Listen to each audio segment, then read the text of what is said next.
Good morning. I got up this morning again, and usually you can tell I just got up. I'm still got that tired look. That look I get, the older I get, the more like an old Italian man I get. Um, but hey, I'm almost getting close to 50 now. So that aside, this is how I look when I'm tired in the morning. But I had a lot on my mind. So I thought I'd post some stuff because one thing I'm going to do is I'm old enough now I can break down some legends about myself. Now I'm okay with it.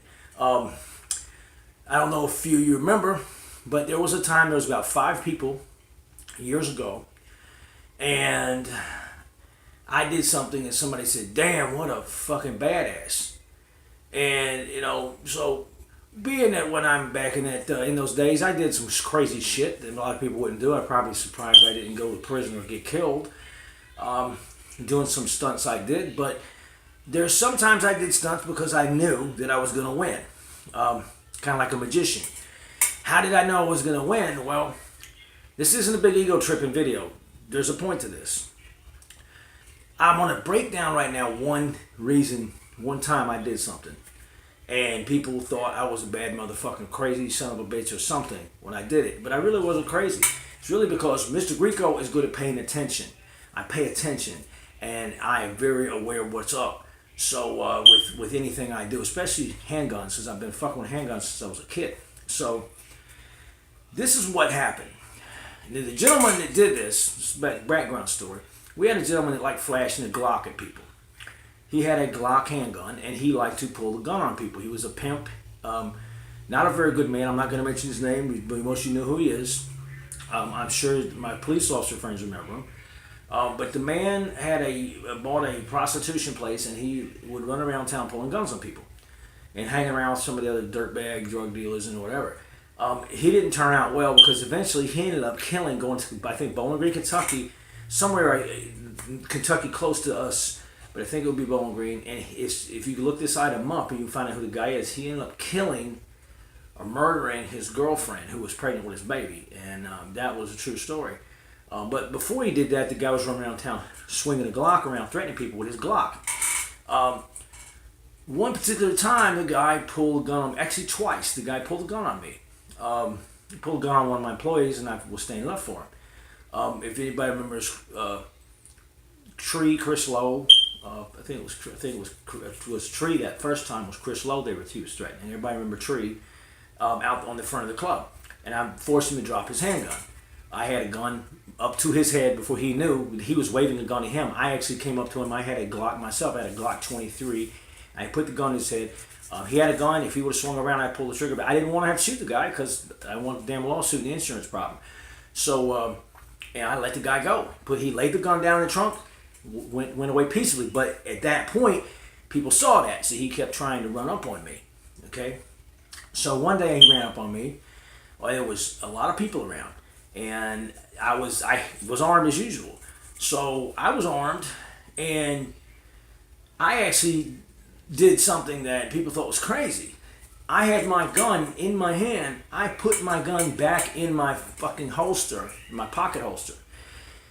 Looked the guy in the eye with a gun aimed at me, and I grabbed the fucking gun in front of everybody, snatched the gun out of the fucking guy's hand, and knocked the guy to the ground, and took the fucking gun.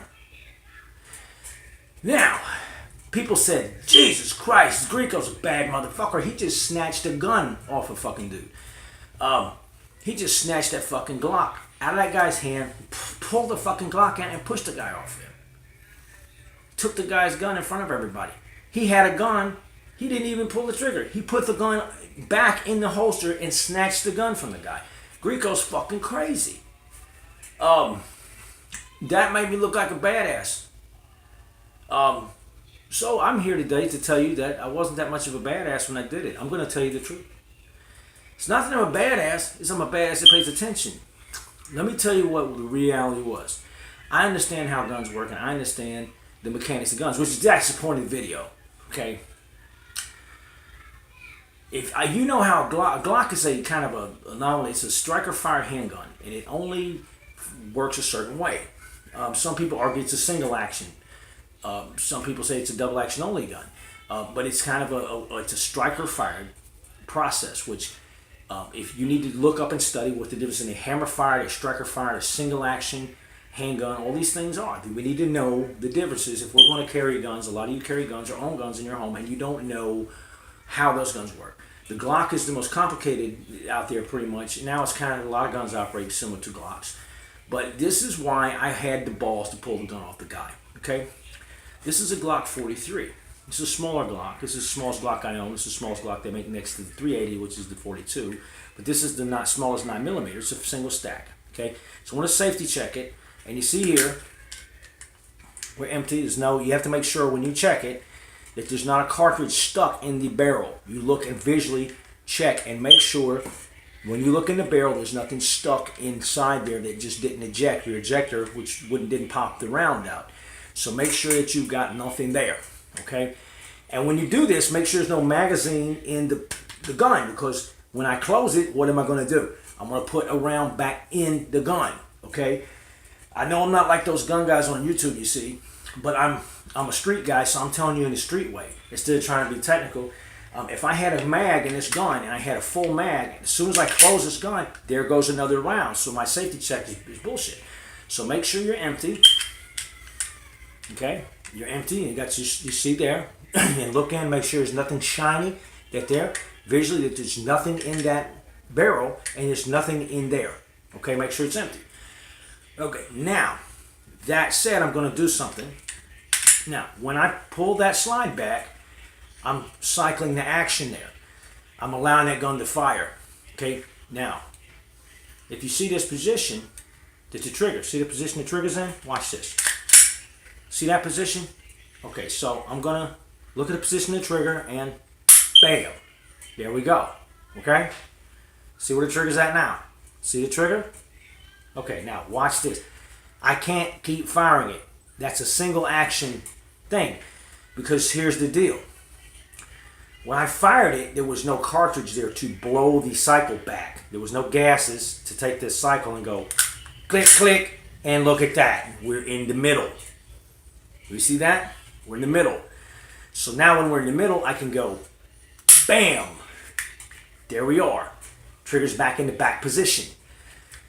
If it's in the back position, I know I can't fire it because it's not cocked. There's no hammer. Cocked. The action is not engaged. So when this dumbass years ago had this pistol aimed at me like this, I looked and I could see that his trigger was right here. I hate to tell you guys this because I really like people thinking I'm badass and I'm like a fucking legend to some people. And then some people think I'm a fucking asshole and full of shit. But hey, people saw me do shit. So, you know, I need all the help I can get nowadays. I mean, goddamn, I need all the help I can get nowadays. I look like a tough guy. But you know what? I'm not trying to be a tough guy. I'm just me. I'm a lot of things. I'll cry in front of you if I have to. I'm just me. I'm like a Glock. I'm not the tough guy. I'm not the not tough guy. I'm just like a Glock. I'm an anomaly kind of thing on my own. So here's this. When a guy's aiming a pistol at me like this, I'm gonna have to tag Melvin Brown in this thing because these officers that have Glocks, they know him. They'll be like, oh, this guy's crazy. But I got it. The law enforcement people probably really appreciate this. So here's the so-called bad guy. I'm not a cop. I'm not really the bad guy. I'm the club owner guy or the street guy.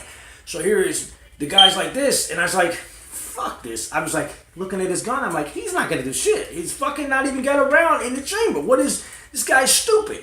So I grabbed the fucking gun because he can't shoot me because I know how my gun works. There's this big secret. There's the big reveal. I knew how that guy's gun worked, so I snatched the gun away from him because I knew I couldn't get shot. If that trigger was right here in the middle like this, no way I'd have done that. I ain't Jackie Chan. I would never have tried to grab that pistol. If that shit was right here, I wouldn't have done it. Just telling you guys the truth. But I knew I was safe because there's no way that this fucking Glock is going to fire with the trigger in that position. Know your weapons. That's my point. Now I'm going to tell you something else.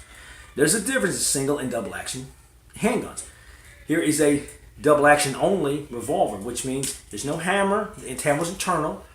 Safety check, we're empty. We don't have a thing to look in here because this is a revolver. It's an LCR. It's a very good revolver. Very great trigger pull.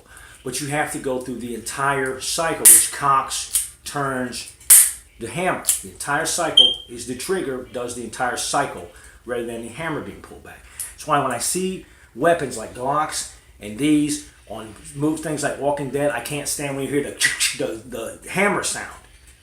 There's no hammer, there's no safety on a Glock, and there's no safety on this revolver. There's no safety, there's no hammer. So if you hear a hammer cock sound on a fucking TV show, it pisses me off every time because there's no hammer. You gun people know this. Now here is a classic. This is again empty. This is a highway patrolman made in the 50s. Highway patrolman, police gun, 6-inch, fucking huge. It's built on a 44 Magnum frame. And what this is, if you guys ever saw the Clint Eastwood movies where we had the Model 29, this is the same frame, but it's a 357 rather than 44. And I heard stories that Clint Eastwood couldn't handle the 44, so they actually used one of these or the model preceding it. The Model 27 is Model 28. The Model 27, this is 28 too. The 27 is the prettier one.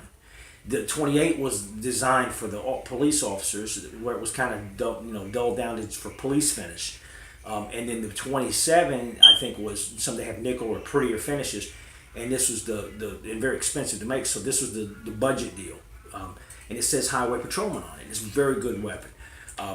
This thing is so accurate. I mean, 25-yard shots, 50-yard shots for a handgun is really good.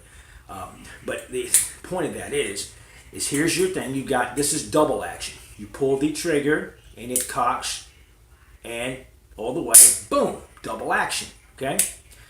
Single action, I can pull the hammer back and my trigger goes back and I've got single action shot. I have less of a trigger creep. So I can shoot you this way or I can pull my trigger back for a shot that is less, I have less travel on my trigger. So boom, there's less travel. It's a wonderful trigger for Smith & Wesson. I have a lot of Rugers I love that are built way stronger than a lot of Smith & Wessons are. No force and cone problems, but these things got a great trigger pull and they're prettier. But Rugers are really good too. You need to know anything about guns, you're going to buy a gun, call me. Anything, I don't know it all, but there's a lot I know. If I don't know it, I'll get somebody that does. Here's another classic. I'm going to try to keep this video not too long because I could go on forever about guns. You guys know me. This is a 1911 Gold Cup. It's got a compensator. So, usually the 1911s you see will be stop about right here. That has a compensator. This is a single action auto. Now, the thing people need to know is when you cycle that, look at the mag, empty mag. I'm going to put a mag to hold it open because it'll hold open. Okay. When you cycle this gun, there's your slide release. So you can do that. The hammer is back, or you can pull the hammer back, and it is a single action auto. It doesn't have double action.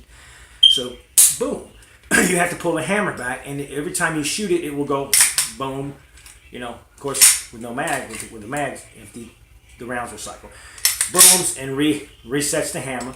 Bam. Boom. Resets the hammer. Okay. But you have there's no block here. So if you carry this weapon here and something can actually hit that and cause a discharge on the single action. So there's a safety here on the side, but it's the slide safety. That safety only active, plus you have the rear grip safety here, but sometimes fails. But that is called cocked and locked. But you cannot put the safety in with the hammer down on a round. You do not want to leave the hammer down with the round in the chamber because, bam, it can discharge. Most people don't know this about these 1911s. This is down not very far from the ability to discharge this firearm. This is a Colt Gold Cup, and this is how a lot of these 1911s are made. So you can discharge this, and you can't get the safety in right here. There's no safety because the safety will not engage without the hammer back. Okay, and you have a round in the chamber. It's better to have it cocked and locked like this with a round in the chamber than it is to have a round in the chamber and the hammer down. Okay, now you can't fire it with the hammer down, but you can beat it and hit it or drop it, and you can discharge it. So you don't want to be there. Now it won't fire with the hammer, of course, down, but like I said, but you still have your rear grip safety here. That. But I'm going to show you something else. This is the point of the accidental shootings. The triggers of some weapons are very light, and this is a very light match trigger here or whatever. So I'm going to show you something. See that trigger? Very light trigger. So I can just shake like that. I want to show you something. I want you to hear the click. You ready? So I can just barely, oh, did you hear that? I barely touched that trigger, and you, watch this again. We'll do this again. Watch. So I'm hitting here. Watch my finger. I'm not going to put any, very, very little pressure in. There. Oh, very, very little pressure. That is the light ass trigger. It's very, very light. Lightest trigger I have on any weapon. I do not carry this weapon because the trigger is too damn light. It is. If I aim this at you and I get a nervous twitch, or somebody comes in the room and they make me nervous, I'm liable to fucking just shoot you by accident, even if I'm holding a gun on you, not intending to shoot. You put your gun at, so listen, stay down, hold the gun, drop your weapon, stay down till the police get here or whatever. I could accidentally discharge this firearm. This is why I wonder myself if we've ever had it. We could possibly have an accidental discharge from a nervous police officer, and then they're like, fuck, I gotta own it, I gotta find out, come up with an excuse that I shot this guy. Because they don't have what this called trigger discipline. Anyway, I wish I could go on, but these videos are going to be so long and take all day to get up. So anyway, that was my point earlier, and I want you guys, if you got any more gun questions, feel free to hit me up. And there's a whole lot more to firearms than that, but that was a good, I think, a good starter thing to give you an idea. I've got some suppressors I can teach you guys too. Those of you who have ever bought a silencer or suppressor, what you can do to make that quiet where you can't hear it, or you hear a thump, or you're gonna hear a hammer click or a thump. I have 9mm suppressors. I've had 45 suppressors in the past, and Gemtex and 22s and all these things. And if you buy a suppressor, I can show you the type of ammunition to buy and the type of thing to do where it actually does the so-called Hollywood quiet thing. Because unfortunately, suppressors do not suppress all the sound if you do not use the proper ammunition, proper type of powders and ammunition, and proper type of cooling with those things, and some need a device called a Nielsen device to cycle the weapon. So there's a lot of complicated things to handguns. Also, your type of rounds you use. If you're a concealed carrier and you're getting into firearms, learn about your ammunition, learn about what your gun can and can't do, learn about what you need to use in the house, and practice and practice and practice and learn your stuff. That's all for today. I don't have a firearms blog or anything else, but you guys have a great day, and please, if you want, that's something I'm good at. If you got any questions for me, ask me. I don't know a lot about cars and shit like that, but I do know about firearms. So you guys have a great day.